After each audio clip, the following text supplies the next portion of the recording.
beda, palingan cuma urutannya aja yang beda, tapi secara prosedur bakal masih sama, kurang lebih kayak gitu. Oke.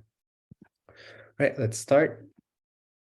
Jadi, this will be the outline for my presentations. I'm going to talk a little bit regarding basic MUN terms that you should be familiar with, and then we're going to go to the flow of the debate. Jadi habis dari prosedur A kita ngapain sih? Kita pindah ke prosedur B, B itu apa, C itu apa, D itu apa sampai selesai.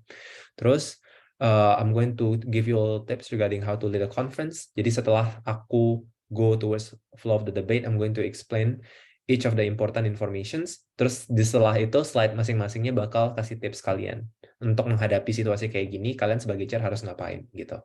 Terus terakhir itu chair's rule of thumb. Jadi tips-tips last minute tips yang aku bisa kasih ke kalian untuk perform better as a chair. Oke. Okay, first let's get to know what chairs is. Nah, chairs itu also known as board of dais. Jadi, they are the people that are supposed to lead the conference. Nah, kalau di foto ini kalian lihat yang di tengah itu jadi head chair, tapi nggak selalu ya. Jadi, itu nggak constitute kalau di tengah itu head chair. Sometimes people like to sit that way, tapi nggak ada requirement in any sort. Di online MUN biasanya chairnya nggak sampai 3. Dari experience aku, online MUN biasanya pakai chair 2 doang. Tapi physical MUN biasanya pakai chair 3. Memang karena sedikit lebih susah, kalau physical MUN kan ada unmoderated caucus yang orang berdiri dan pergi kemana-mana. Jadi harus ada lebih banyak chair untuk, keep track of what's going on. That's why usually in physical simulations, it's around 3 people. Okay, so this chairperson seated in front with their gavel. Gavel itu yang palu-palu itu. To facilitate the debate, they call on speakers, time speeches, maintain the rules of procedure. If the conference give awards, they will also evaluate your performance. Nah, jadi chair sebenarnya itu beda sama jadi juri. Nah, kalau kalian biasanya mikir chair itu sama kayak juri, they're kind of different because chair punya responsibility sedikit lebih banyak daripada juri, karena juri buat nilai doang. Sementara as a chair, you need to moderate, which is the very and main primary responsibility of your present. That is to moderate the sessions, and then based on also keep track of the substance of the delegates, the negotiations, and by collecting all of those informations, that's how you're going to distribute awards to the participations, to the participants. Sorry. Okay. Nah, this will start to get complicated really, really quickly.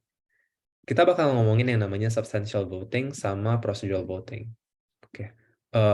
Aku bakal usahain supaya sessionnya mungkin selesai a little bit earlier. Jadi kita bisa banyakin di Q&A session ya. Jadi aku bisa balik lagi nanti silakan tanya lagi. Karena aku harus jujur, ini cukup berat kalau kalian belum pernah ikut MUN. Nah, di MUN itu ada yang namanya two kinds of voting. One is substantial voting and the other one is procedural voting. Nah, the difference between substantial voting and procedural voting itu ada there's a couple of differences. Again, in different ROP, they're kind of somewhat a little different. Tapi universally speaking, kalau kita ngomong substantial voting, itu namanya substance. Like it's taken from the word substance. Jadi ada output. You have to remember the word output.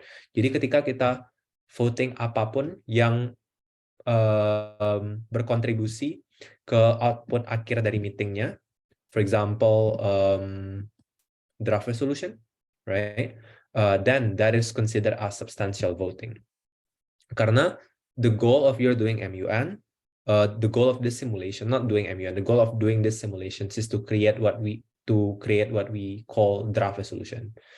And then we vote on those draft resolutions. If they are accepted, then they are called resolution. So that's the goal. Now, substantial voting that directly relates to the matter concerning the draft resolution. Jadi kalau kita vote draft resolution itu namanya substantial voting. Terus kalau kita vote yang namanya amendment itu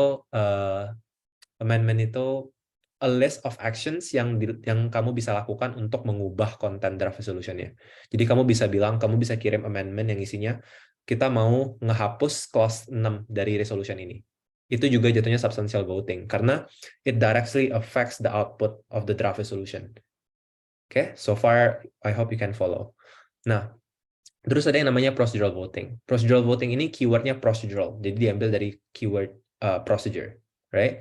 So anything yang bersangkutan sama procedure, which means literally everything else outside of the resolution, itu kita pakai yang namanya procedural voting.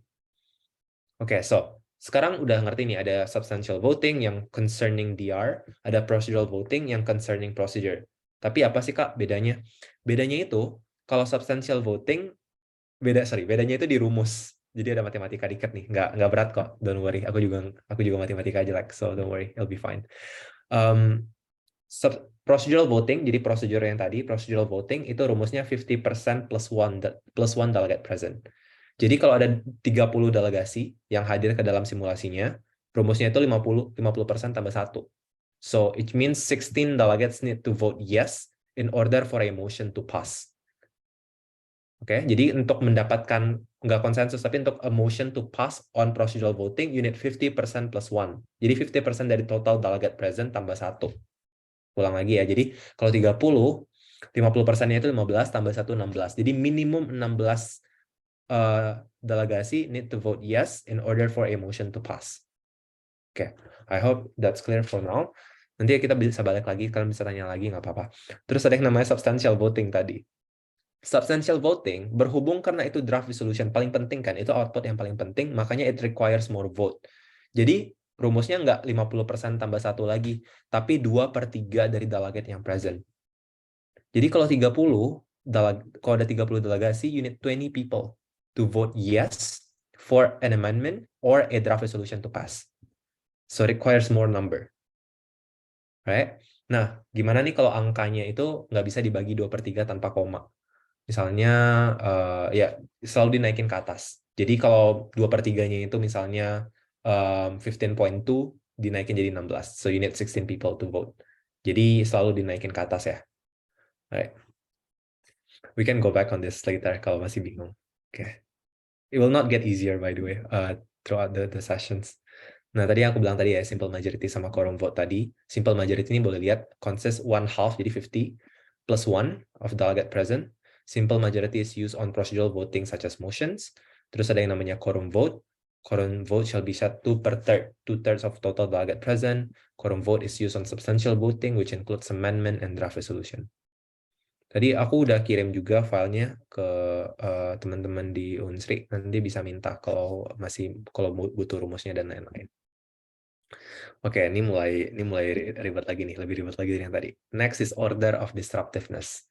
Nah, order of disruptiveness ini untuk menentukan motion mana yang bakal didahulukan oleh chair. Oke, jadi misalnya di setiap session yang kita namakan nanti formal debate session, aku coba fast forward dikit nih. Nanti kita yang namanya formal debate session di sini, kita bakal sebagai chair kita harus menerima yang namanya motion dari delegate. Oke? Setiap sesi kita bisa terima 3 motion sebelum kita vote. Nah, jadi misalnya ada delegasi Indonesia, delegate of Indonesia, delegate of Japan, sama delegate of Malaysia. Oke? Delegate of Indonesia, kita terima nih, ada 3 motion kita terima, satu dari delegate of Indonesia, tadi Japan sama Malaysia. Oke? Delegate of Indonesia propose yang namanya, istilahnya nanti itu kita di sini, moderated caucus. Nanti aku akan jelasin itu apa. Just for now, just bear with me. Next, itu ada yang namanya unmoderated caucus. Say Indonesia propose moderated caucus. Say Japan propose unmoderated caucus. Say Malaysia propose consultations of the whole. Oke? Nah, walaupun kita dengar Indonesia duluan yang bilang moderated caucus, terus kita dengar Japan bilang unmoderated caucus, terus kita dengar Malaysia minta consultations of the whole, ketika kalian voting 3 hal tersebut, yang didahulukan itu berdasarkan piramida ini. Jadi unmoderated caucus itu paling tinggi, jadi selalu didahulukan. So it goes delegate of Japan first, and then delegate of Malaysia, karena dia consultations of the whole, baru delegate of Indonesia. Nah, kita bisa balik lagi ke sini, don't worry. I know it's a little bit complicated. Okay, next is block. Jadi ini masih term yang you guys need to be familiar with.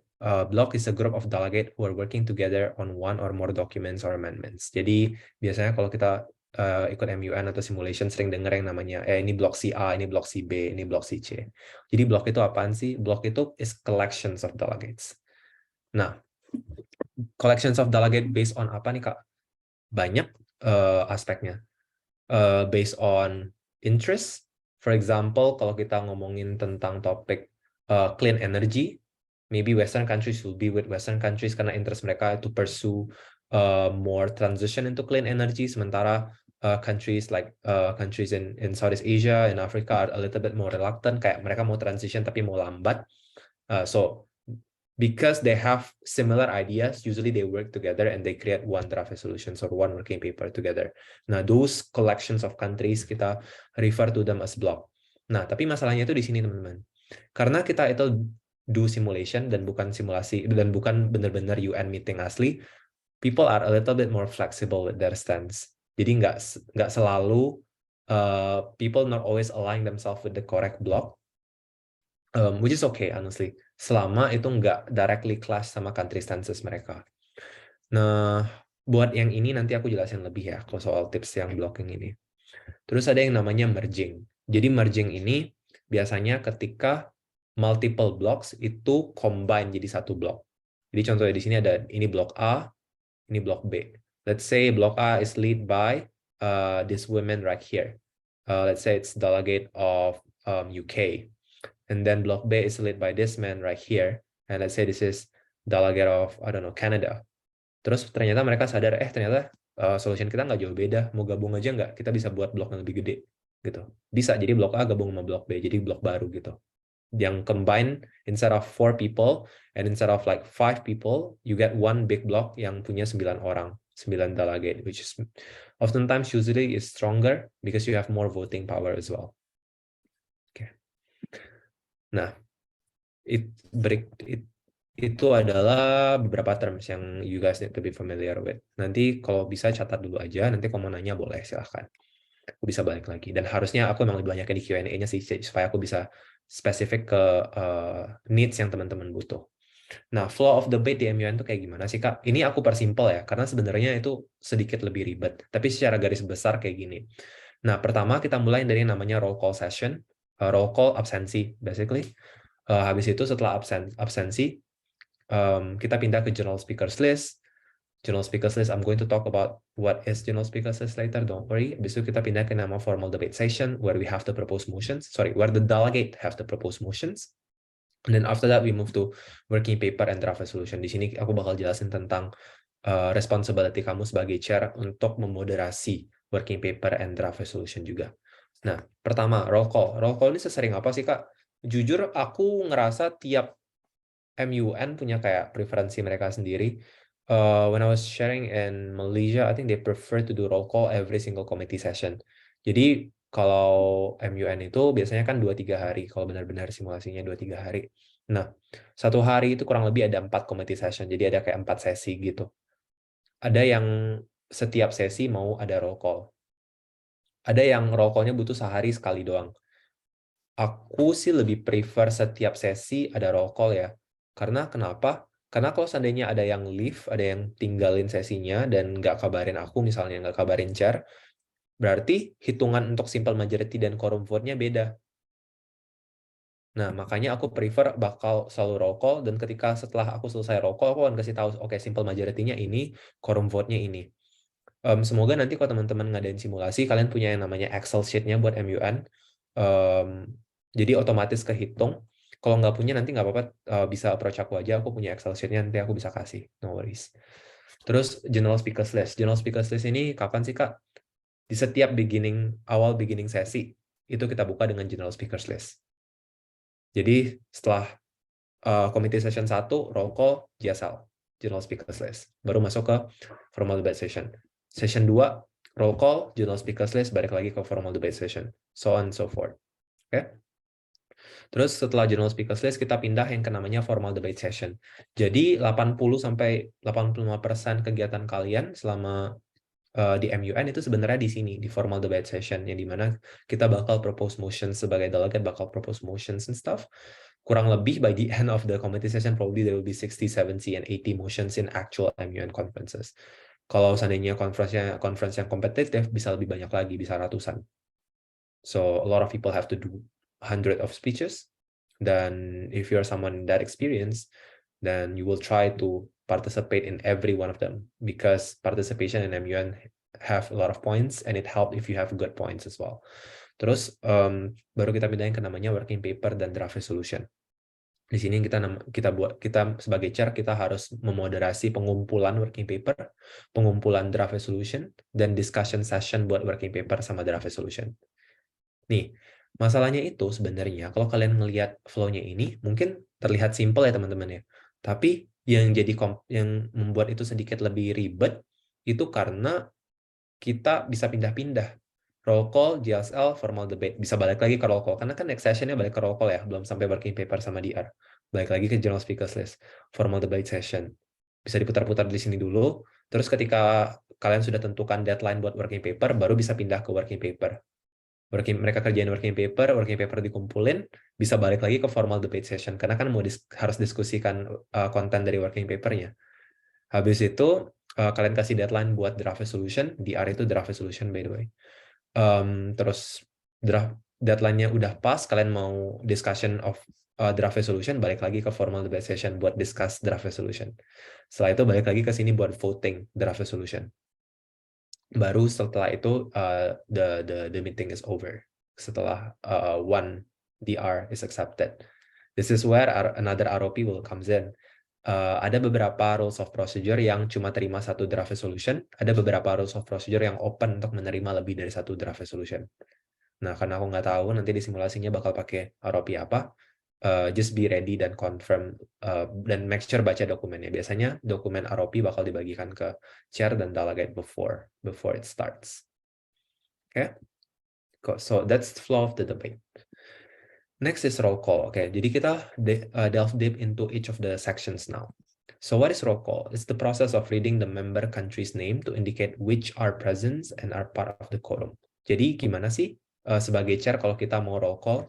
So when you are doing a roll call as a chair, I mean there's a lot of things that you can say, tapi ya yang mainstream, very mainstream and widely acceptable tuh simple kayak panggil aja. We're going to enter a roll call session. Delegate of, let's say, Burkina Faso, this one, right? The delegate of Burkina Faso, and Burkina Faso, let's say, bakal raise a placard, right? So they will go like this, and then, okay, they go like this misalnya, anggap aja ini placard. Terus, as a chair, kamu bakal, the delegate have to answer whether they are present or present and voting. Jadi ada dua option nih guys when it comes to roll call. Ada yang namanya present, ada yang namanya present and voting. Bedanya apa? Bedanya satu doang, concerning substantive voting. Substantive voting itu yang tadi ya kayak yang ini. Bener, yang substantive itu sama dengan substantial voting. Nah, apa sih bedanya? Kalau seandainya a delegate says that they're present, that means they have three options ketika mereka mau vote DR. Yes, no, and abstain. Karena mereka bilang mereka present doang kan. Jadi mereka bisa say yes, mereka bisa say no, dan mereka bisa choose untuk nggak say yes atau nggak say no. Jadi mereka sesimpel, okay, I'm abstaining from this voting. Di contoh aku di presentasi yang sebelumnya, that's what India did in actual UNGA session when it comes to Ukraine. They choose to abstain. We're not gonna say yes, not gonna say no, not gonna say anything. Okay? Sementara delegate yang bilang present and voting, itu cuma punya dua option ketika substantive voting, cuma yes or no, karena mereka udah bilang mereka bakal voting. Okay, I hope that's clear. Jadi you as a chair, you goes like delegate of Burkina Faso, and then delegate of Burkina Faso will probably say something like, "Thank you, chair. Delegate of Burkina Faso is present and voting." Terus biasanya kalian masukin present and voting gitu di Excel-nya. Biasanya pakai tinggal tambah angka 1 gitu. Pokoknya nanti aku bisa kasih contoh dan bisa kirim Excel-nya kalau mau.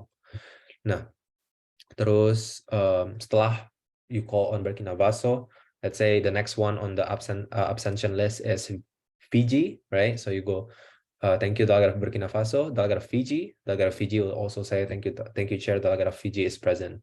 Setelah itu misalnya Finland, thank you, delegate of Fiji, next, delegate of Finland. Jadi ya, just go back and forth sampai you finish all the lists for the delegate names. Okay, hope that's clear. Okay, now we move on to general speakers list. Jadi sebagai chair, apa sih yang harus kalian expect di general speakers list? In general speakers list, you have to establish the agenda in a broad manner. Jadi kayak Ini delegates the opportunity for the delegates to talk about the variety of topics that they wish to talk about as long as it's under the realm of the topic. Jadi kalau misalnya topiknya itu tentang South China Sea, they can talk about sovereignty, they could talk about UNCLOS, they could talk about the Maritime Court, a lot of things that they can talk about. Jadi anything selama masih tentang South China Sea. So it's just a general speech, makanya namanya general speakers list, right? Oke. Nah, role-nya itu di sini kayak gini. The default time, jadi default time-nya buat JSL itu 90 detik. 1 menit 30 detik. Tapi bisa di-extend kalau there is a delegate that rise a motion to revise the default time of the GSL. Dengan maksimum waktu 2 menit, 120 detik. Kalau nggak ada, berarti kita stay di 90 detik. Oke? Gimana sih delegate bisa revise the time of GSL? Biasanya caranya sebelum buka GSL bakal bilang, okay, now we're moving to general speakers list. Before we open the floor for general speakers list, is there any revisions on the time for GSL? Kalau nggak ada yang raise placard, berarti okay, then we're going to use the default time of 90 seconds. Kalau seandainya ada yang revise, ada yang mau revise, jadi misalnya let's say they raise a placard, right? And then yes, delegate of USA. Thank you, Chair. Delegate of USA would like to revise the default time of GSL to 120 seconds.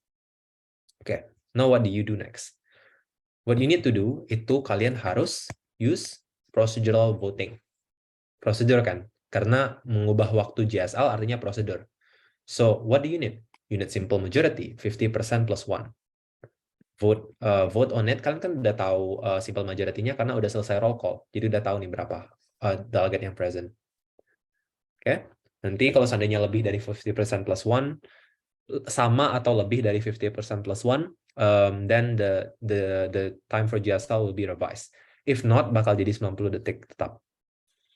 Terus, next, if the delegate still have time remaining, they must yield their remaining time to 3 options. They can yield to the chair, they can yield to question and answers, and they can yield to other delegates. Okay, so what is happening here? Jadi kayak gini. Misalnya, let's say this is delegate of Israel. Okay, say delegate of Israel was delivering a GSL for say 60 seconds. Jadi default time-nya kan tadi 90 detik. Delegate of Israel ini lagi speech 60 detik habis. Oke. Nah, berarti ada berapa sisanya? Ada 30 detik kan? Nah, pertanyaannya, oke, 30 detik ini kita mau ngapain, Kak? Ini balik lagi ke sini, yang namanya yielding. Jadi, biasanya kalau delegate-nya udah well-informed, mereka bakal langsung tahu mereka mau yield waktu mereka kemana? Ke chair, ke question and answer, atau other delegate. Yield to the chair, it basically means that the time will be elapsed. They're giving their time back to you, so you can directly move on to the next delegate. Jadi, waktunya itu langsung hangus. Oke? Sementara yield to question and answer, it basically means that they are opening themselves for question and answer session. So they have, let's say she has 30 seconds.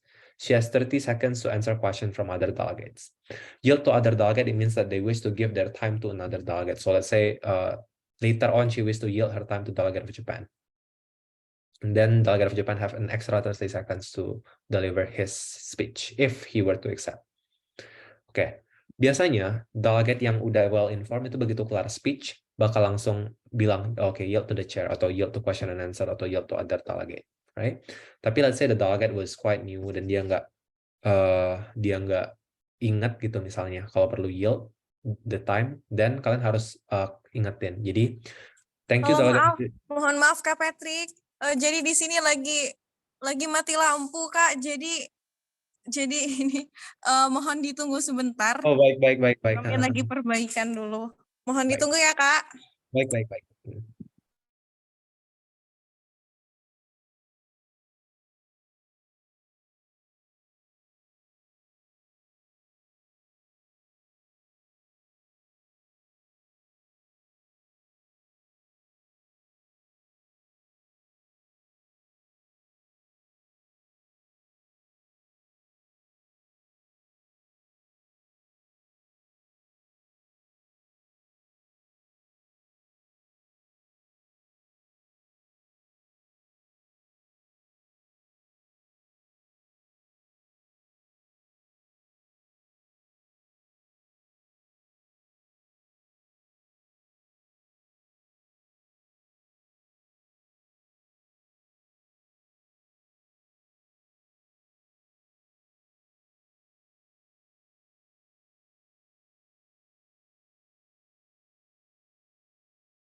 Oke, Kak Patrick, bisa dilanjutkan, Kak.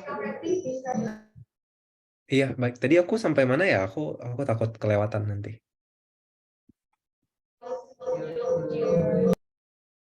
Jiasal ya? Oke, bentar aku share lagi. Alright. That'll be fine. Oke, tadi aku hopefully tadi sempat dengar aku ngomong yielding. Jadi tadi aku lagi bilang kalau biasanya delegate yang well informed itu bakal tahu kalau mereka harus yielding tanpa kita harus inform dari sebagai chair. But unfortunately that's not always the case. Ada delegate yang sering lupa, and that's okay karena everyone is learning. Jadi jangan kurangin poin mereka just because they forgot procedure. Instead, begitu misalnya delegate of Israel duduk setelah deliver 60 second speech, kan masih ada 30 detik lagi, kalian bisa ingetin. Thank you, delegate of Israel. What would you like to do with the remaining of your time? Or you can just say, how would you like to yield your time? And then she will answer either to the chair, question and answer, or other delegate. Okay, right. Next. Nih, ini tips aku buat GSL sebagai chair. First, it is up to the chairs to accept the number of speakers for GSL, but please take into account considerations to the time limit for each ComSes. ComSes itu committee sessions. I made a lot of typos there, and the number of delegates in your council. Try to be as fair as possible and prioritize those who have not spoken before. Please note both good and questionable points delivered by the delegates. So essentially what I'm trying to say is that ketika kalian open the floor for general speakers list, itu bukan absensi ya. Jadi bukannya kita panggil semua lagi, tapi kalian udah nanya, the chair is finally open for general speakers list. Is there any delegates who wish to be put in the general speakers list? Jadi mereka raise placard. Terus kalian udah mulai itu panggil-panggil. Oke, delegate of Indonesia, delegate of Malaysia, delegate of the US, delegate of Mexico, bla bla bla. Kak, perlu di-accept semuanya nggak yang angkat placard? Enggak, karena biasanya itu aku sih dan most chairs itu nggak akan mau accept semua karena kita bakal paling banyak ngasih 10 dulu dan setidaknya 5. Jadi kita bakal accept like misalnya 10 gitu ya. Nah, 10 bakal deliver, 10 delegates will deliver their general speakers list. Begitu delegate yang ke-10 udah kepanggil, itu kalian bisa langsung pindah ke yang namanya tadi formal debate sessions. Biasanya cara bakal bilang, seeing that the debate has been substantive enough, we're going to move to formal debate session. Jadi, okay, that was quite confusing. Hopefully, kalau kalian ikutin. Tapi logiknya itu kayak gini. General speakers list itu mau kasih committee session-nya itu a sense of direction tentang topik dan isunya. Jadi kalau seandainya semuanya deliver their speeches in the first JSL, jadi kalian langsung recognize 20 delegates in the first JSL, debatnya jadi very very jumpy karena semua orang itu mau discuss different things. So in the end it led to a very unproductive debate. Makanya kita cuma accept itu 5, 6, atau 7.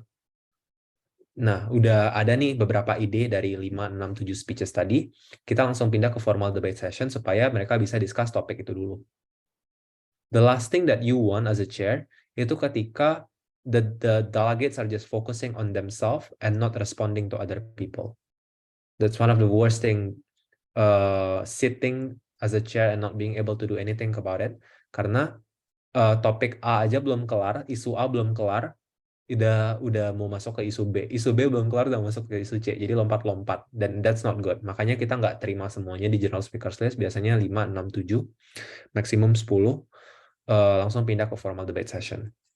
Oke, formal debate session ini ada apa aja sih, Kak? Intinya sih sebenarnya motion. Tapi ada hal lain lagi yang namanya points. Oke, this is gonna get a little bit more complicated. Nah, points ini apa sih? Kalian ingat dulu waktu SMA, kalau misalnya mau ke toilet harus angkat tangan dan minta izin ke guru sebelum ke toilet. That's essentially what points is.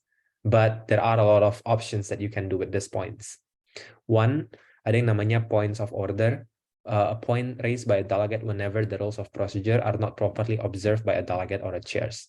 Jadi ketika ada delegasi yang sadar bahwa ada seseorang, baik itu other delegates or the chair themselves, miss a very important points of the rules of procedure, then mereka bisa raise point of order dan kasih tahu chairnya.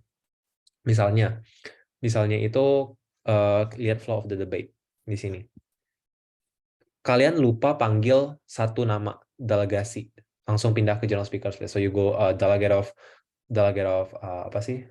Egypt, bla bla bla. Terus masih ada nih satu delegate of Zimbabwe, tapi kalian nggak kebaca. Sampai delegate of Egypt kedua terakhir kalian langsung okay, that's all. Let's move to general speakers list. Then any delegate, not just delegate of Zimbabwe, any delegate that's present can raise their placard, and then you have to recognize that yes, what is it, delegate, and then delegate can say points of order, chair. We believe that delegate of Zimbabwe have not been recognized yet. Oh, terus ya, either you see beneran belum atau udah. Kok beneran belum ya, apology delegates. Delegate of Zimbabwe, please state whether you're present or present and voting. Balik lagi, baru general speakers list. Jadi itu lebih kayak permisi gitu, permisi. Oh ya, points is actually, I think it's used like permission sebenarnya. Tapi specifically points of order dipakai ketika a breach or a violations on the rules of procedure is being conducted. Next, ada yang namanya points of personal privilege. Jadi points of personal privilege itu a request by a delegate regarding matters that affect them and them alone. Nah, tadi nih kalau biasanya di MUN atau simulasi kalau mau ke toilet itu nggak perlu pakai izin-izin. Tapi ada kok beberapa situasi di mana you might need a points of personal privilege. Misalnya AC ruangannya terlalu dingin dan kalian nggak tahan. Then you can just raise placard and say points of personal privilege share. Is it possible for us to increase the temperature of the room? That's considered as points of personal privilege. Jadi nggak ada substantifnya sama sekali. Ini sesimpel kayak kalian nyamannya gimana. Next, points of parliamentary inquiry. Ini kalau ada delegasi yang bingung sama rules of procedure. Misalnya kalian udah bilang nih, oke, that's all for roll call. Now we're gonna move on to general speakers list. Nah, say there is a delegate that does not know what is a general speakers list dan dia mau tahu. Dia bisa raise placard and say, points of parliamentary inquiry, chair. This delegate can you please inform what is general speakers list? And then as a chair, you have obligation to explain what is general speakers list. Next, rights of reply. Rights of reply itu sedikit different than points. Hopefully sebagai chair kalian nggak perlu harus deal with this stuff karena ini agak sedikit membingungkan. But the rights of reply itu ketika seseorang ngerasa offended atau wait, let me just move this. Okay. As you can see, whenever a delegate feels that personal or national integrity has been called into question by another delegate comments, that they may request to a right of reply. Jadi misalnya, jika kalian sebagai delegate, jadi don't think yourself as a chair, think of yourself as a delegate. Misalnya you are a delegate of, let's say, South Africa, gitu ya. Terus aku let's say delegate of I don't know, Afghanistan, let's say. And then I was saying something that have nothing to do with the topic at all, and I actually violate your personal space. Misalnya aku make fun of your accent. Itu as a diplomat, that's not okay, right? And we're role playing as a diplomat because it takes it out of the context dari isunya. You can go rights of reply, you say this is not acceptable, this is a proof of undiplomatic manners, it's not okay for you to do that, and please refrain to stop doing that. Nah, jadi itu bisa happen if someone is violating personal space, I guess, and personal conduct, tapi juga bisa di national integrity. Misalnya kita kan Indonesia nih, let's say we are delegate of Indonesia and someone make fun of Jokowi. Dan make fun ini bukan dalam substantif ya. If they make fun regarding his projects, that's okay, karena itu substantif. Tapi if he make fun about like his background, that's not okay, but because that has nothing to do with any issues at all. So you can go ahead and go right of reply to that. Now, what it gets complicated is that sometimes people feel offended on things that actually does not matter at all. For example, aku disagree sama opini kalian. Can some people be offended to that? Yes. But is that okay for them to do rights of reply? No, because it's a valid point. As long as you disagree with the opinions and the arguments and not like attacking someone personal space. Okay? So rights of reply only happens during a violations of personal and national integrity. Okay, this is where it gets a little bit complicated nanti. Okay, next. Okay, so what a couple notes as a chair when it comes to points. At this time, points are somewhat of an old tradition. A lot of delegate will just say points instead of mentioning the whole thing. Jadi bakal ada delegate yang kayak points chair. The room is too cold. Can we increase the temperature? Yeah, it's okay. Like at least for me, I'm okay. I'm the type of chairs that's okay if delegates just use point because it's okay. I think that doesn't really concern me in any way. But I know there are certain chairs who prefers delegate use the correct qualifications of points. But if you are that type of chairs, just make sure to inform your delegate beforehand and to explain to them the different types of points so they can use them correctly. Okay. Tapi bagi aku personally, then I think I will advise you not to care so much about points. Okay. Next, ini yang tadi aku ngomongin tentang spending most of your time in, and that is motions. So motions are used to discuss substantive matters. They help to further the discussions on your committee topic. Most motions will require a vote in order to pass. Coba kalau kalian masih ingat, motions itu di vote pakai sistem voting apa? Aku nggak bisa dengar, tapi kalau ada yang bilang procedural voting, that's correct. So motion itu kita pakai yang namanya procedural voting karena itu procedure. Dan it has nothing to do with draft resolutions at all. Nah, ada 3 tipe motion. Pertama, ada yang namanya moderated caucus. Jadi moderated caucus ini probably what you've seen in most conferences. That is a caucus where it was being moderated by the chairs with limited speakers times and members are given the floor after being recognized. Terus ada yang namanya unmoderated caucus, a form of informal debate that allows people who presents in the committee to move freely and speak directly with other people. Jadi unmoderated caucus itu lebih informal ya. Informal, jadi people can just stand, bisa jalan ke sekeliling selama mereka, they actually have to speak English as well, regardless it is an unmoderated caucus. Then the point of unmoderated caucus is to make blocks, to try to negotiate people in a way that you cannot if it's a speech. There's consultations of the whole, a form of informal debate moderated by the delegates. Delegate may speak and continuously passes to another delegate that they choose until the total speaking time elapses. Jadi consultations of the whole itu kayak moderated caucus tapi di moderate-nya sama delegate. Jadi bukan chair lagi yang milih siapa yang ngomong next, tapi delegate. Nah, moderated caucus itu very formal, probably the most formal versions of debate. Nah, caranya itu sebagai chair kalian harus bilang now we open this. Okay, right. Setelah general speaker says, you're moving on to formal debate sessions, right? So you say, tadi yang aku udah kasih contoh, seeing that the substance in general speaker list have been sufficient enough, we're going to move on to formal debate sessions. Is there any points or motions on the floor? Nah, nanti kalau ada yang delegate susah raising their placard, right? And then you choose siapa yang kalian mau terima. Yang kayak aku bilang tadi, biasa terima 3.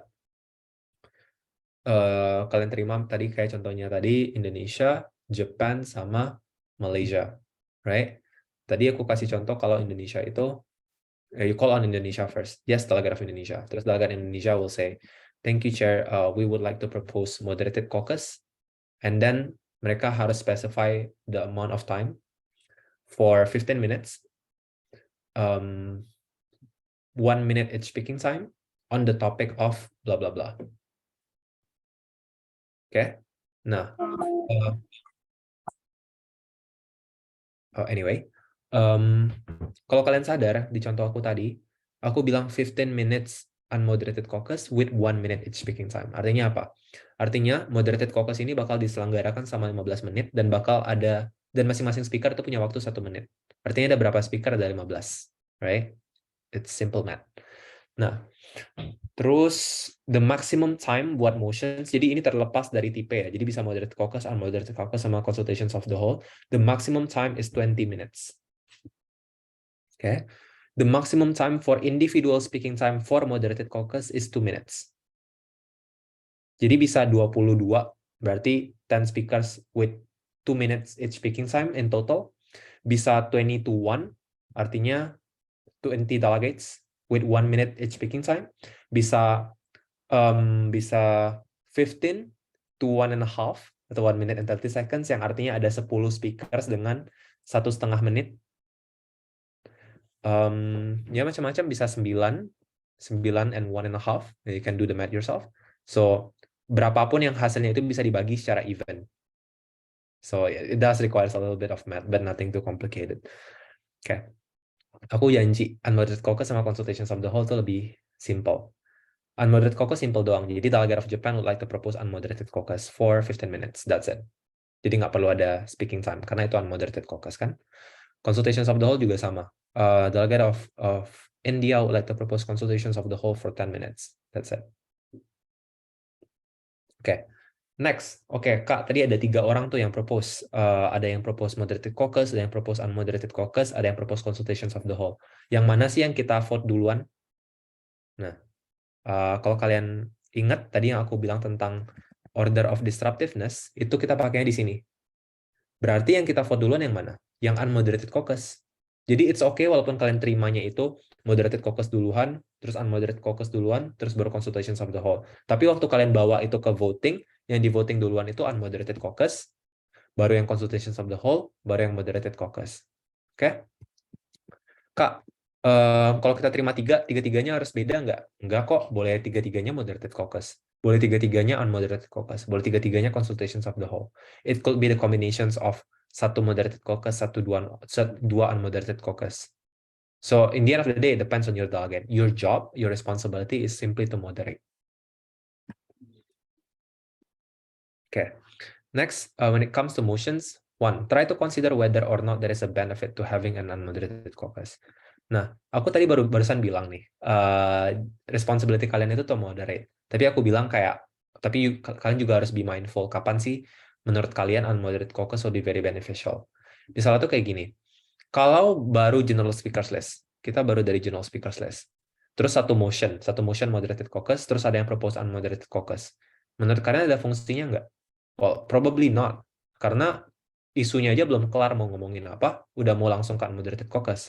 So as a chair, you will probably say, at this point, unmoderated caucus is not an option, delegate. We highly encourage you to further discuss the motion through consultations of the whole and moderated caucus. Nah, tapi ada juga delegates yang ada juga komses yang agak keras kepala, mereka itu bisa spend 9, 10, 14 moderated caucus, debat nggak selesai-selesai, terus kan ngerasa, ini nggak bakal jalan lagi kalau seandainya mereka nggak unmoderated caucus.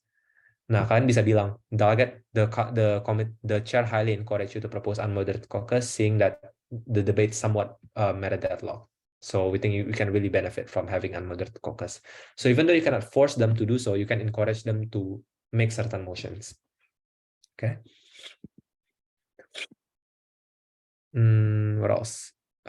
Motion does not require yielding. Ini penting. Kalau tadi kan di general speakers list, kalau waktunya ada sisa harus yield, right? In motion ada sisa nggak peduli, langsung hangus. Jadi walaupun total time-nya tadi 2 menit, dia cuma speech 20 detik. Kalau dia udah selesai angus, nggak bisa di yield dan nggak boleh di yield. Okay. Next, please note your delegate substance and observe their effort during negotiation, during motion.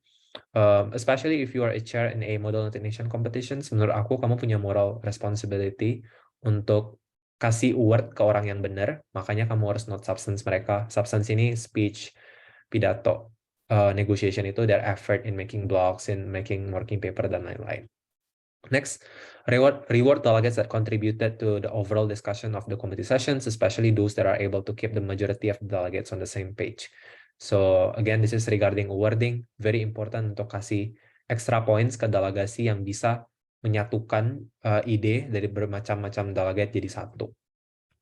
So it's essentially like leading them to the right directions. Okay, so those are formal debate session. Next, let's talk about working paper. So working paper is a less formal and more flexible versions of the draft resolution. This document contains the collections of ideas and solutions from the block members. Jadi intinya sih working paper ini kayak cakar. Cakar isi daftar-daftar solusi yang mau di propose later on. Nah, siapa sih yang buat working paper ini? Yang buat working paper ini masing-masing block. So Mungkin nggak Kak, kalau blok A udah ada working paper, blok B udah ada working paper, terus mereka nanti gabung draft resolution bareng, boleh, nggak ada masalah. Terus, working paper does not need signatories or sponsors for it to be submitted. Hence, in theory, you could submit your own working paper without including other people's ideas and solution. I don't know if I want to get to signatories and sponsor because those things is a little bit too complicated and depends on the type of MUN. Mereka bakal punya signatories dan punya sponsor, nggak selalu sih. Karena ada yang namanya main submitter, ada yang namanya co-main submitter, so different ROP will have different stance on this. So just make sure to read your ROP to understand this part further. Okay, so this is my tips for chairs when it comes to working paper. As a chairs, it is your responsibility to inform the delegate regarding the submission deadline for the working paper. Nah, kalian udah harus tahu deadline. Chair harus tahu timeline dari acara. Penting banget untuk chair tahu, supaya mereka bisa buat konsiderasi kapan sih kita mau open buat working paper. Nah, kalian mau kasih waktu sedikit lebih banyak supaya nanti draft resolution-nya itu, mereka juga punya waktu untuk work on their draft resolution. Jadi jangan terlalu mepet. Biasanya kalau if it's a 2 days conference, aku bakal minta working paper-nya itu dikumpul di before the beginning of the committee sessions on day 2. So the first committee session on day 2 misalnya jam 9, aku minta paling lama dikirim itu jam 8.59. Jadi begitu kita mulai, aku udah ada working paper untuk di hari itu. Aku udah ada working paper delegates aku buat di hari itu.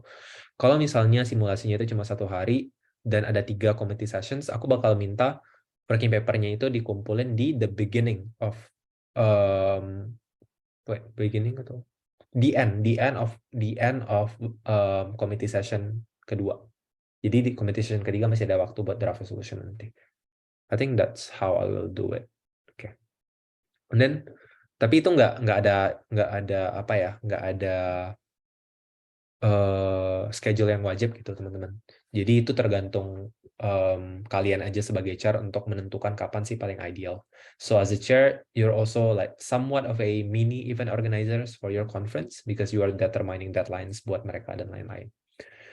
Once the submission deadline have passed, chairs must announce and give proper numbering for each working paper that they have received. Working paper 1.1, working paper 1.2, and etc. Jadi kalian harus announce gitu. The DIAS team or the chair have received working paper submitted by Delegate of Spain.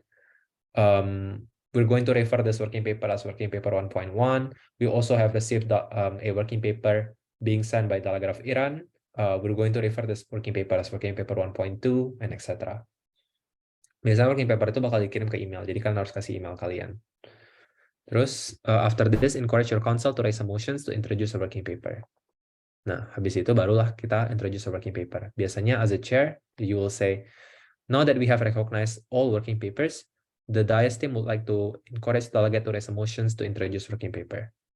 Habis itu biasanya aku bakal kasih reading time buat working paper. Aku buka working papernya di laptop, jadi terus bisa di slides juga sama projector. Terus aku bakal bilang, we're gonna give 5 minutes, 6 minutes reading time for each working paper.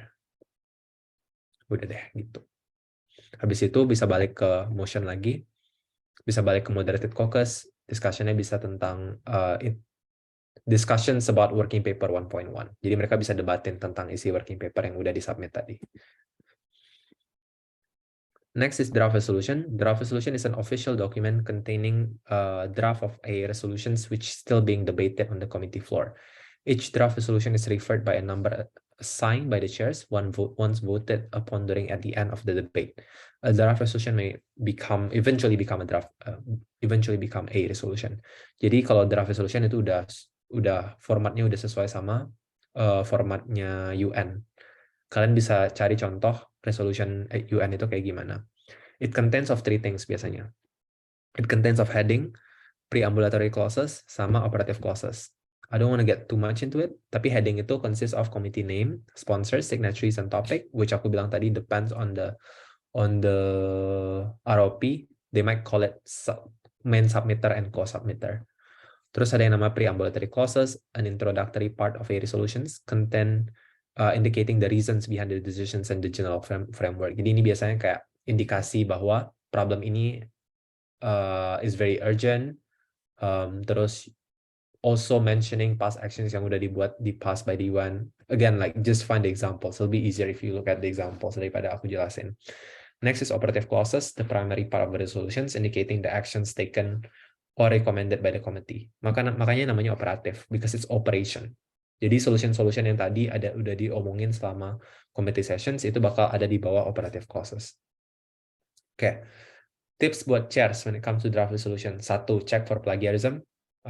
Sometimes people just like copy and paste stuff. That's not okay. Di working paper, maybe aku masih somewhat accept, karena aku nggak bakal cek juga di plagiarism ke working paper, namanya juga cakar. Tapi kalau draft resolution itu nggak acceptable kalau mereka copy-copy aja. Jadi you have to check for plagiarism. Next, pay close attention to those who are leading the drafting process for each block, karena biasanya aku bakal kasih poin lebih bagi yang bisa nge-lead tim mereka untuk nge-draft dengan baik dan benar.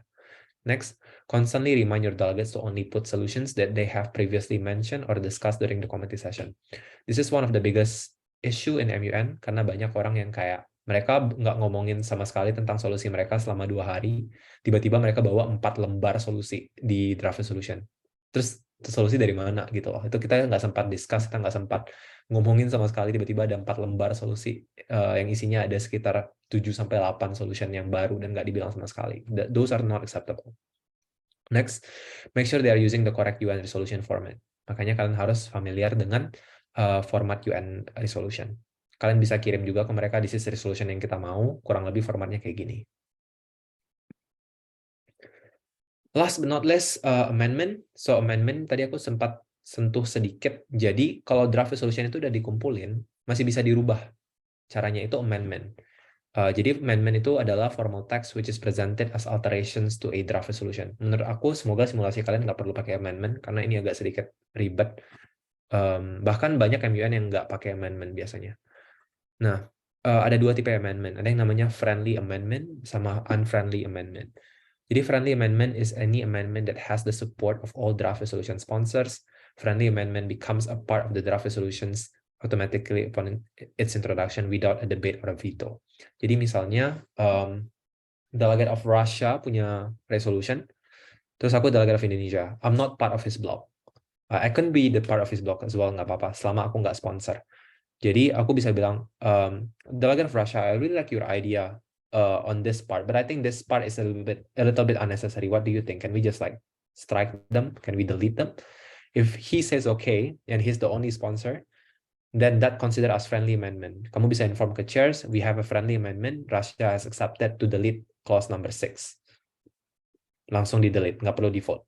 Unfriendly amendment itu kalau Russia-nya nggak setuju sama aku. Berarti harus di vote.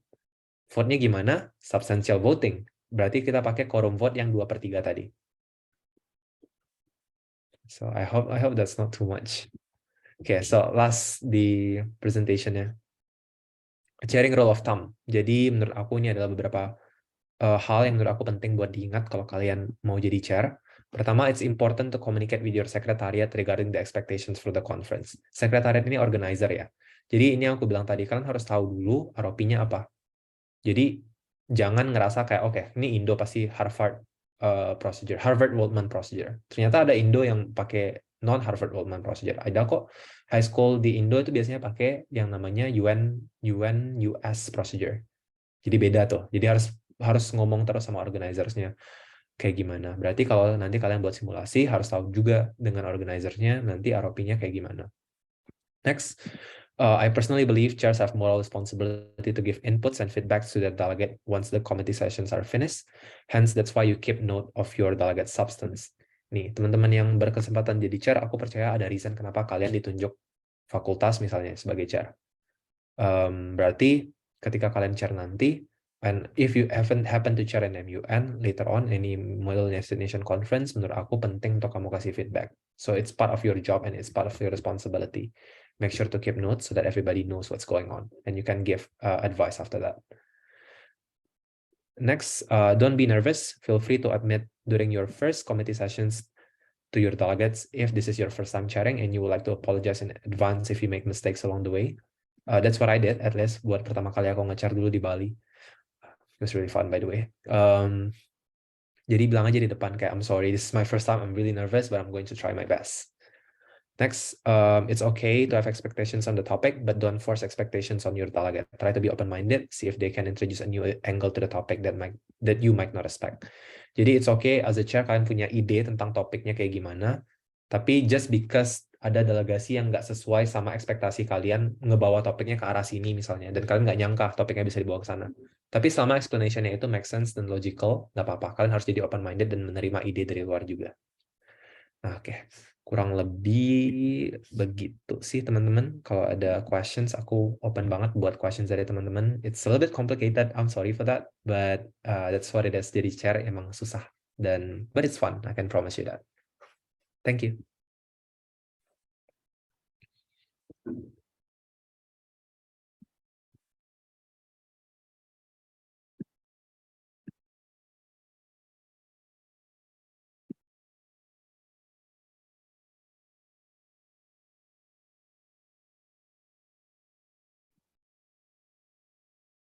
Iya, kayaknya ke mute deh. Aku nggak bisa dengar sih. Bentar. Oh iya, mohon maaf.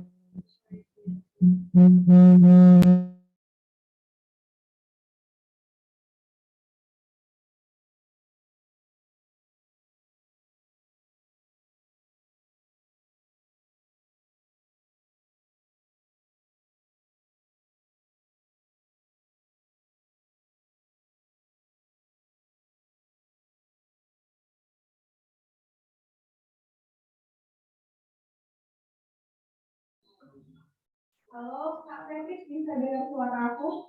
Bisa.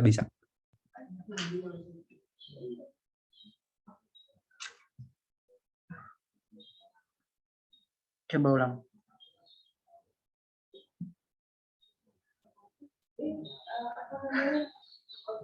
Oke, buat teman-teman yang punya pertanyaan, ini.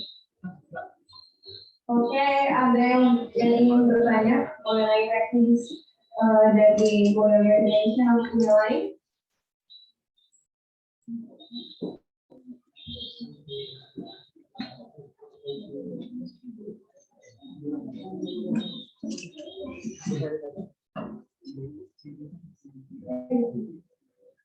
Is there any question?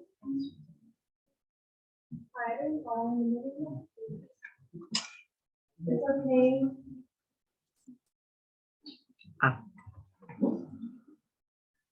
Oke, di sini ada satu penanya, Kak Febri. Mau pakai itu coba. Digedein semua.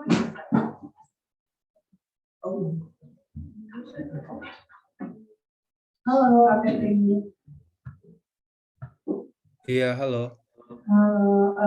Sebelumnya Susi Kak yang memperkenalkan langsung buat jadi pemateri pada hari ini dan super banget dari materi yang tadi pagi sampai ini menurut saya luar biasa banget. Jujur, thank you so much sudah menyempatkan waktunya untuk hadir sebelumnya Kak. Saya bersyukur dan berterima kasih sekali lagi. Mungkin langsung aja untuk pertanyaan saya tanyakan. Sampai sekarang itu yang mengikuti model UN di kampus mungkin karena di semester kemarin itu kan pandemi ya Kak, jadi beberapa kali simulasi lalu online dan mungkin bisa dibilang vibes MM itu nggak terlalu terasa karena itu merupakan bagi saya pribadi personal untuk mengikuti agenda model UN. Nah, selama beberapa kali mengikuti MM secara online, yang sering saya masih dulu itu di bagian general database. Pertanyaan saya, bagaimana kita mengetahui atau kita menentukan poin-poin apa sih gitu yang benar-benar inti mau disampaikan dalam general database dan misalnya kita as a chair, apakah kita bisa punya perspektif sendiri gitu untuk tahu general database yang bagus dan tepat walaupun itu kan sebenarnya cuma bisa dibilang sebagai pandangan negara tapi bisa dijawab. Mungkin itu kan.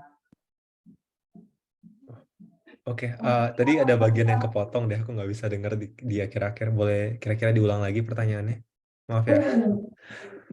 Jadi pertanyaan intinya pada saat menyampaikan pandangan kita di general speaker list as delegate, apa sebenarnya poin penting yang maksudnya gimana ya biar kita itu oke gitu loh Kak, performa kita menyampaikan general speakers itu yang pertama. Dan as a chair, apakah kita bisa punya penilaian atau perspektif sendiri gitu? Bagaimana general speakers yang bagus dan tepat, walaupun sebenarnya general speaker itu kan adalah pandangan negara mungkin di bawah itu. Karena biasanya dalam UN. Oke, banyak Kak, terima kasih. Oke, thank you. Menurut aku gimana ya? Aku punya chairs have a very different views on what is a good general speakers list, tapi secara universal aku bisa ngomong kita suka speech yang concise. Jadi ada tipe delegates yang menurut aku speech-nya bisa muter-muter, kayak they use a lot of big words in English yang sound sophisticated and all, but they're not very good at conveying their points and not very concise. Menurut aku yang paling penting itu poinnya itu harus concise. Nah, masalahnya itu kayak gini. Ketika kalian join, ketika kita ikut MUN, kita kan ikut MUN dan peserta lainnya itu high school students, university students. Especially kalau kita tinggal di Indo, kita nggak bisa expect semua orang skill-nya itu sama in terms of English, especially academic English. Nah, bagi orang yang menurut aku pakai too much sophisticated words, bla bla bla, itu akhirnya poin mereka susah diterima sama orang karena sama delegasi lain karena they make it far too difficult to understand. Nah, the first rule bagi aku itu I have to make sure that my students' speech itu sesimpel mungkin dan bisa dimengerti sama anak-anak gitu. Jadi if a let's say a 7 or a 10-year-old can understand at least what you're trying to say, that means it's a good speech. Bahkan berarti everyone can understand your points. So my first advice would be to look for speeches yang concise and get to the point very very quickly. Terus another thing that aku mention tadi sempat di position paper juga itu consistency, and it also applies in general speakers list.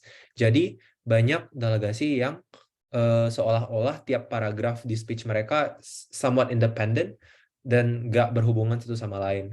So what I look for in speeches is how consistent they are with their speech, from the way they explain their country background up until solutions. Jadi kalau background sama solution yang nggak match, biasanya aku langsung tanda seru. Okay, so that doesn't make sense because you said this and this is what you stood for, but when it comes to solution, you're completely trying to propose a different things than what you're trying to, let's say, other than your country stance on the issue.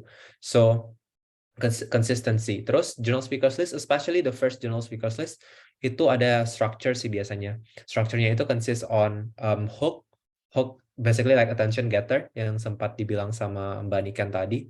Terus introductions and framing of the problems. Terus country positions, which consists of country stance and past actions. Terus solution. So there is a structure as well when it comes to first GSL. So I look for easy and concise speech. Terus consistent in delivering their points with their country stances and the structure of their speech. So those are the 3 things that I look for when it comes to GSL. Menurut aku sih kayak gitu. Dan I think as a chair you can quite easily spot those things as well ketika kalian tahu what to look for. I hope that clears the questions. Oke, gimana?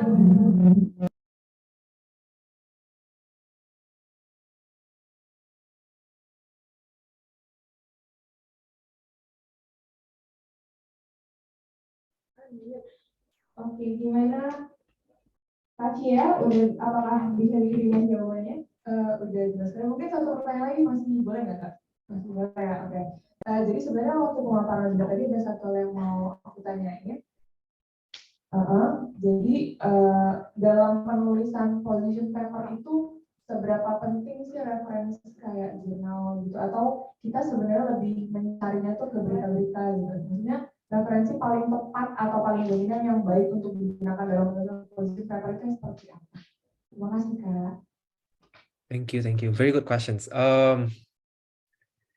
Aku akan bilang nggak ada satu rule yang semua chair agrees on when it comes to position paper. Kalau aku personally sih aku lebih suka reference dari jurnal. Tapi menurut aku nggak realistis untuk expect semua sourcesnya itu dari jurnal. Karena a lot of this information, especially on country census, kalau nggak dapat country gede, itu nggak akan ketemu di jurnal. Siapa sih yang assess Vanuatu views on Ukraine war? No one did that. No one did that. And as a scholar, I don't even think I will do that. karena bagi aku nggak menarik satu, dan aku merasa cari datanya susah banget karena aku nggak tahu who to call in Vanuatu gitu loh. Jadi menurut aku sih aku prefer jurnal kalau seandainya datanya ada, tapi I'm okay kalau seandainya kita beralih ke news article juga. Selama yang aku bilang tadi sempat ngomongin ke media biases, as long as we pay attention to media biases and nggak salah ngambil sources, I think it'll be okay. Bahkan kita bisa, aku bakal go as far as saying media biases, use it to your advantage. Karena oftentimes kalau aku bingung buat, misalnya aku dapat Middle Eastern country. Nah, most media are Western media, right? So, ketika aku dapat Middle Eastern country, aku bingung nih, aku nggak tahu mereka pakai argumen apa buat jelasin view mereka, misalnya on death penalty. Di Indo kita juga punya death penalty gitu ya. Nah, in that situations, aku bakal kayak, okay, Western, semua media Western bakal jelasin how this is, a violations of human rights. Aku bakal cari media kayak, that's a bit more somewhat bias ke conservative values, dan coba cari gimana cara media tersebut nge-frame stance mereka. Jadi aku akan gunain view media buat jadi salah satu input argumen aku. So use media biases to your advantage as well. That's okay. Jangan avoid media biases, instead use it to your advantage. I guess that's what I'm trying to say.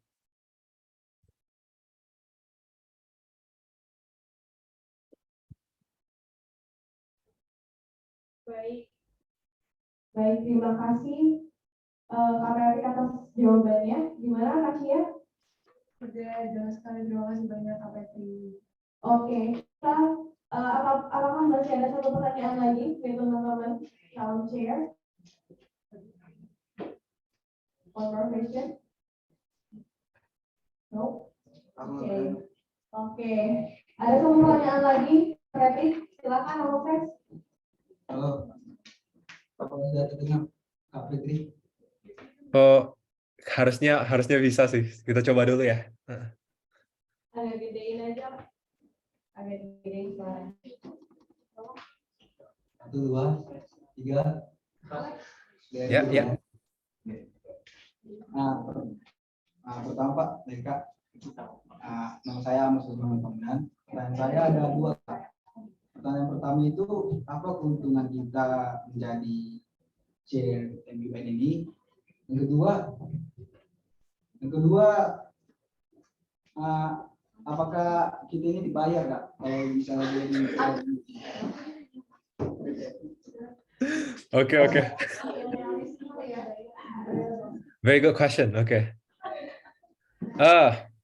Aku dari sebanyak question aku nggak expect gitu ya questionnya ke sana. Tapi very good. I like you a lot. Thank you for being so realistic.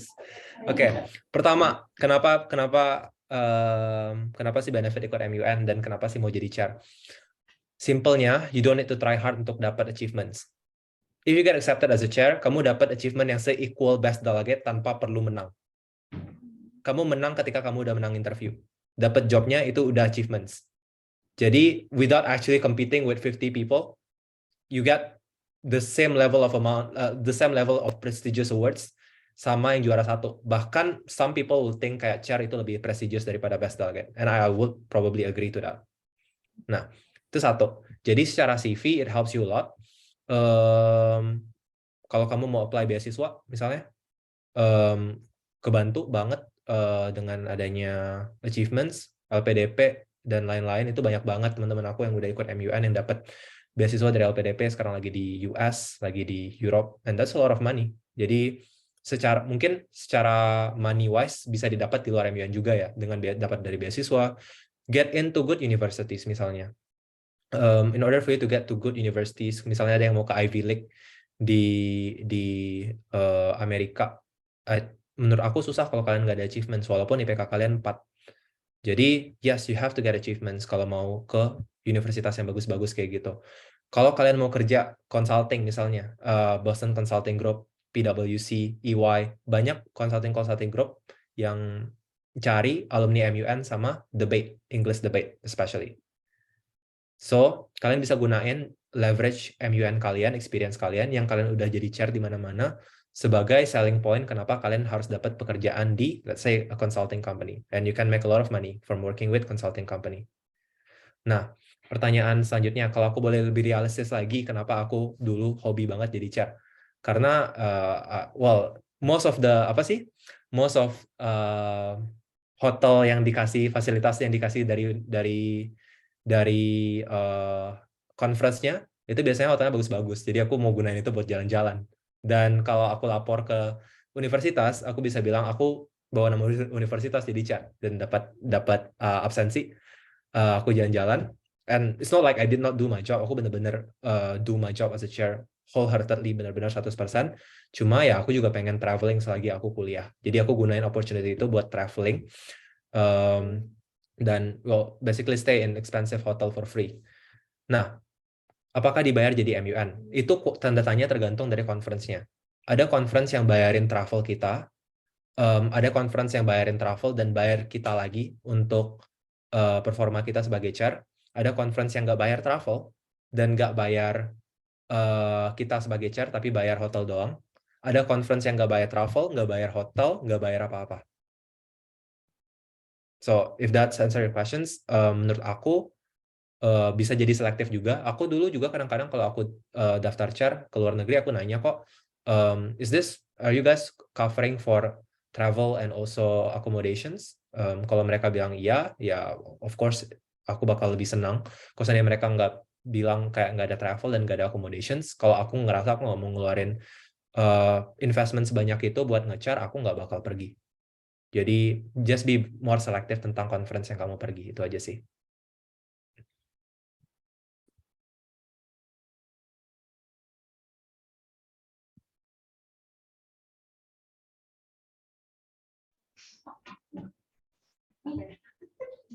Maaf ya tadi yang di belakang duluan, silakan boleh perkenalan dulu. Halo Kak Patrick, aku Zena dari Halo Kak Patrick, aku Zena.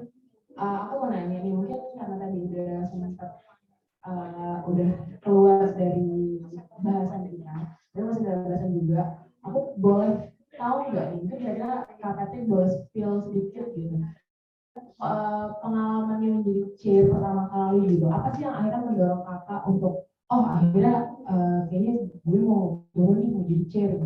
Nah kira-kira apa sih yang mendorong kakak akhirnya yakin banget untuk terjun ke dunia MUN seperti itu? Itu pertanyaannya. Thank you. Thank you. Chair ya, kayak tadi aku sempat sentuh dikit. Aku pertama kali nge-chair itu di Bali. I think that answer your question already. Karena aku di Bali and I was like, okay, this is fun. I get to go to Bali, I get paid, and then I get to live in a hotel for a few days. So I was like, I can get achievements dan aku bukan yang nggak produktif. Karena aku juga tipe ya ini maksudnya menurut aku mentalitas yang toxic dan aku sedang berusaha buat merubah itu. I feel guilty kalau aku nggak produktif. Nah, jadi kalau aku mau traveling, kadang-kadang aku kayak, tapi gue nggak kerja. Oftentimes sampai sekarang aku juga sampai kan di Man Center, aku juga sambil traveling, aku kerja juga. Dan otherwise, dan aku nggak lakuin itu karena kewajiban aja. Itu juga karena secara mentalitas aku ngerasa guilty kalau aku nggak kerja. Jadi waktu aku masih kuliah, that's my way untuk jalan-jalan tanpa ngerasa guilty dengan nggak produktif. Dan yeah, it was in Bali, it was fun. I met a lot of people. Dan I think probably the reason kenapa aku stay in MUN for so long, karena orang-orang yang aku temui di MUN sih. Teman-teman yang aku temui di MUN sampai sekarang masih jadi teman-teman paling dekat aku. Of course I have friends outside of MUN as well, tapi teman-teman yang aku buat di MUN aku masih temenan sampai sekarang. Dan you'll be very surprised tentang the people that you've met during your conference becoming one of the most important people like in their companies, one of the most important new students, achieving students in the US, in Europe. Jadi kayak everybody in MUN yang is just collections of people that are very ambitious, and you can tell after 5-6 years they're gonna do something with those ambitiousness. Dan ditambah lagi dengan CV mereka yang udah mendukung, just having connection to a lot of people yang very positive minded and very ambitious force me to keep up juga dengan mereka.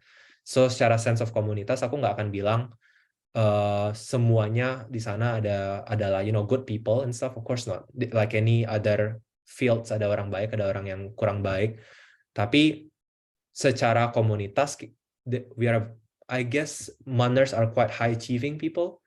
Jadi kamu dapat akses networking ke teman-teman yang not only you enjoy being around, but you also learn a lot from them. Jadi tiap kali aku ikut conference, aku belajar banyak dari teman-teman aku.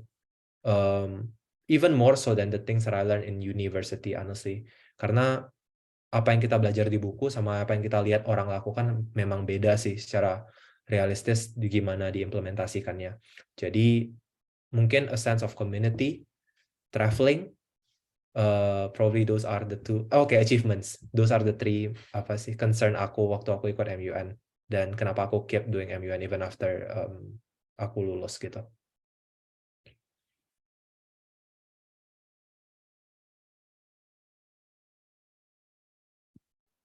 Oke, masih ada pertanyaan lagi dari teman-teman? Oke, kayak Kak Patrick ini kayaknya baru panasnya sekarang, ini banyak yang angkat tangan, apakah masih bisa? Ya, yes, oke, aku free kok.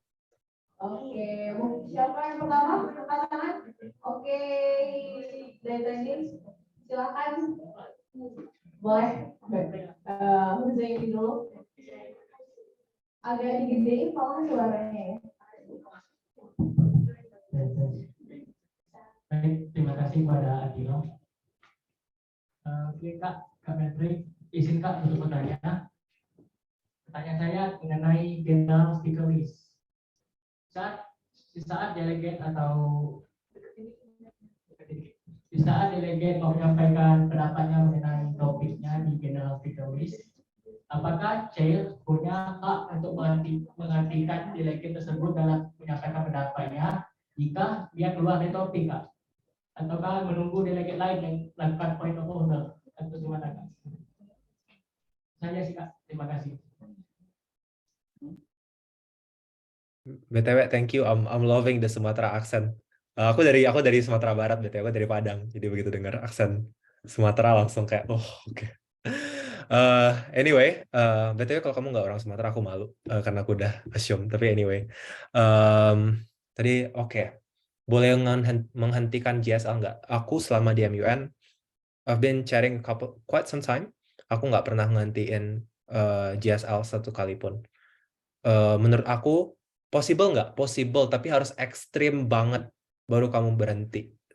When someone delivering speeches, misalnya they say, curse words or something. So far aku belum pernah ketemu, dan I hope I'll probably never see one, karena I think that's just moralitas aja sih untuk tahu to be respectful when you're delivering your speeches. So aku nggak pernah, dan hopefully nggak akan pernah. Jadi it's possible tapi only on extreme scenarios.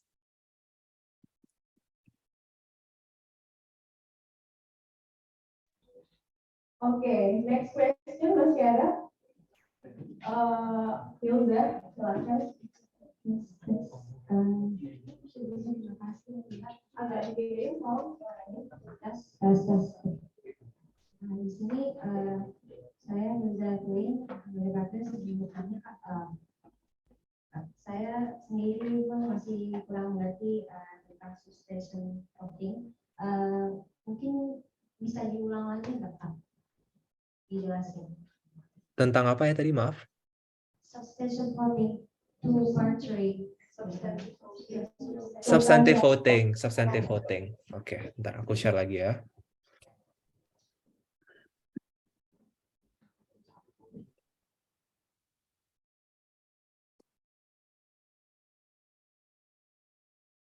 Oke, screen aku visible ya teman-teman ya. Oke, aku ulang lagi ya. Jadi di MUN itu ada dua tipe voting. Ada yang namanya substantial voting dan ada yang namanya procedural voting. Substantial voting ini semua voting yang berkaitan dengan draft resolution. Procedural voting semua hal selain draft resolution. Jadi semua voting yang pokoknya nggak ada hubungan sama draft resolution itu pasti procedural voting. Nah, substantial voting itu kita kan udah establish ya tadi, itu dipakai buat draft resolution.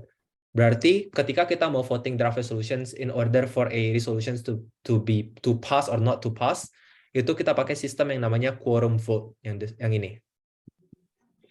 Jadi substantial voting itu temannya quorum vote, procedural voting itu temannya simple majority. Ingat ya. Oke. Jadi kalau substantial voting kita pakai quorum vote. Berarti 2/3 dari total delegate present. Kalau ada 30, berarti kamu butuh 20 delegate buat vote yes in order for a draft resolution to pass. Sementara kalau procedural voting itu kita pakai rumus simple majority. Simple majority kenapa? Kenapa namanya artinya mayoritas simple kan? Berarti hitungnya itu 50% tambah 1. Jadi kalau ada 30 tadi, 50% dari 30 berapa? 15 tambah 1 16. Jadi butuh 16 vote untuk motionnya pass. Karena kita pakai simple majority. Ulang lagi, procedural voting, simple majority, substantial voting itu quorum vote. Oke? Jadi procedural voting 50% tambah 1, substantial voting itu 2/3 dari total delegate present. Oke? Nah, kalau kalian ingat tadi, waktu aku sempat ngomongin di roll call, aku ada bilang bahwa delegate itu punya dua opsi. Mereka bisa bilang mereka present, mereka bisa bilang mereka present and voting. Benar ya? Nah, kalau aku bilang kalau mereka present, itu mereka bisa pilih yes, mereka bisa pilih no, mereka bisa abstain.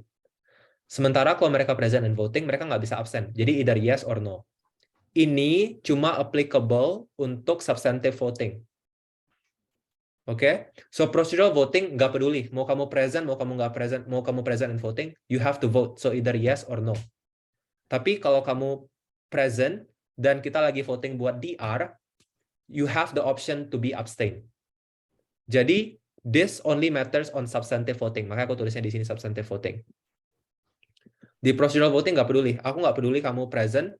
Aku nggak peduli kamu present and voting. You have to vote either yes or no. Kamu juga kayak gitu sebagai chairs. You don't care that other people are present or present and voting. If it's procedural voting, you have to vote. Oke? Jadi misalnya kalau kalian 30 delegate. Terus setelah vote ada 14 yes sama 11 no. What will you do? Kalian bakal bilang ke delegasinya, hey delegates, this is a procedural voting session. Everyone have to vote. You cannot abstain. So we're gonna do a revote again until we get the total. We have everyone voting on the motion. Oke, jadi harus bilang ke delegatnya, constantly ingetin kalau kayak semuanya harus vote kalau itu procedural voting. Kalau itu substantive voting, yang tadi itu di sini di draft resolution, voting for draft resolution, itu yang present bisa abstain. It's a little complicated, I have to say, but kalau masih bingung boleh tanya lagi. Oke, terima kasih Kak Kevin. Ini ada last question Kak sebelum kita tutupan. Kita silakan. Oke, dengan audio. Jadi pertama sebelumnya mohon maaf ya Kak karena aku belum pernah ikut amiran. Aku mau bertanya tentang karena kita ini chairman Kak. So basically we are standing as a house and we are take rules of a debate. Jadi kita ketika kita pindah dari satu meja ke tempat meja yang lain, ketika itu sedang melakukan debate, itu apa kita memberikan personal statement gitu Kak di satu meja itu, lalu kita pindah ke tempat yang lain.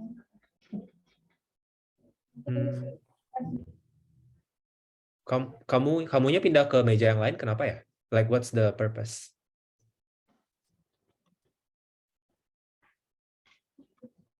Boleh dilanjutkan? Iya, tadi kan kamu pindah dari satu meja ke meja yang lain. Like what's the purpose? Kenapa kamu pindah meja gitu? Aku bingung. Karena tadi Kakak menjelaskan ada rolling ini waktu forum debate-nya. Oh, roll call. Ya, Roll call. Yang forum debate-nya. Unmoderated caucus. Oke. Bentar ya. Kita balik lagi. Oke. No worries. Aku jelasin lagi ya.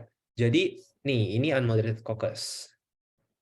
Lihat orang berdiri-diri kayak gini. Ini unmoderated caucus. So, ketika unmoderated caucus itu kamu free mau kemana aja. Mau go to, you know, like kalau kalian di sini ada orang lagi di luar, ada a big group here. Let me give another example. Ini juga unmoderated caucus karena orang berdiri-diri kan, berdiri-berdiri, mereka berdiri di sini. Kenapa sih mereka berdiri dan berkerubun gitu di satu area? Karena biasanya mereka coba cari negara mana yang punya similar interest sama mereka. Jadi ketika mereka berpindah itu bukan statement, tapi sesimpel kayak mau lihat-lihat gitu loh. Mau dengar, mau nanya-nanya, hey, what do you stand for? What is your country interest? What is your solution? Jadi more like to get to know each other informally. So that's the purpose of unmoderated caucus, to create an informal sense of debate where it's easier to ask, to negotiate, and just to talk to people. Kalau kamu bandingin di sini misalnya, ini kan moderated caucus ya, lihat deh, satu orang berdiri, yang lainnya harus duduk tenang. Menurut kalian gampang nggak negosiasi kayak gini? Enggak dong. Aku nggak boleh ngomong nih, aku nggak boleh ngomong, harus denger dia. Berarti aku nggak bisa bernegosiasi, aku nggak bisa kasih pertanyaan ke dia. Makanya kita propose unmoderated caucus supaya gampang ngomongnya. Nah gitu. Jadi sama kayak kita sekarang, bandingin aku tadi presentasi sama kalian, terus sekarang kita ngomong lagi Q&A session.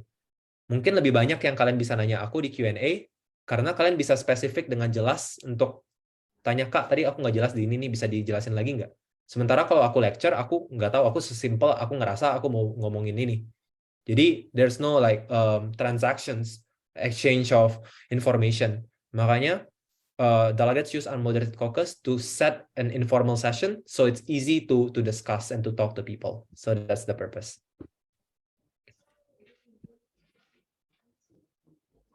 Oke, itu tadi pertanyaan terakhir. Masih udah clear? Oke, makasih Kak Patrick dan juga teman-teman yang telah aktif dan juga kondusif dalam mengikuti sesi wawancara materi yang kedua ini. Sekali lagi saya ucapkan terima kasih juga kepada Kak Patrick yang telah memaparkan materi yang luar biasa hari ini. Selanjutnya kita bakal masuk ke sesi dokumentasi Kak. Oke, kepada teman-teman,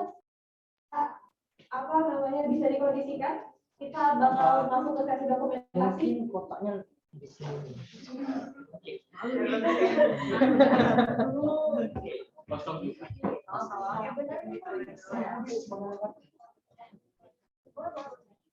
Oke, yang pertama di offline dulu ya Kak.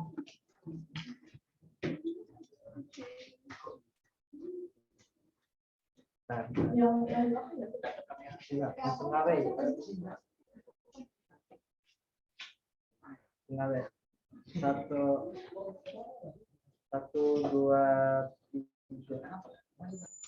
Salah kali tidak masuk. Sudah.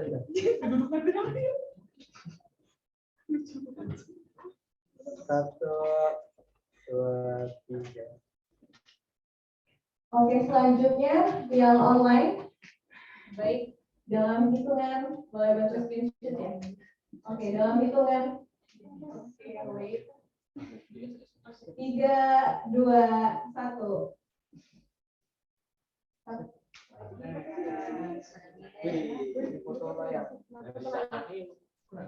Sekali lagi.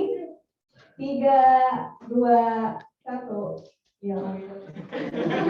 Kita ulangi lagi Kak. Mohon maaf. Ya Allah. Oke. 1, 2, 3. Oke. Terima kasih Bapak dan teman-teman. Aku izin pamit ya teman-teman. Terima kasih ya udah, thanks for having me. Hopefully kita bisa benar-benar ketemu one day, dan aku definitely bakal balik Indo. So who knows? Bye-bye. Oke, setelah tadi saya pemaparan materi yang kedua, saya sudah dikenal selaku moderator. Mohon maaf apabila ada salah kata. Marilah sama-sama kita lakukan rambut. Assalamualaikum warahmatullahi wabarakatuh. Halo.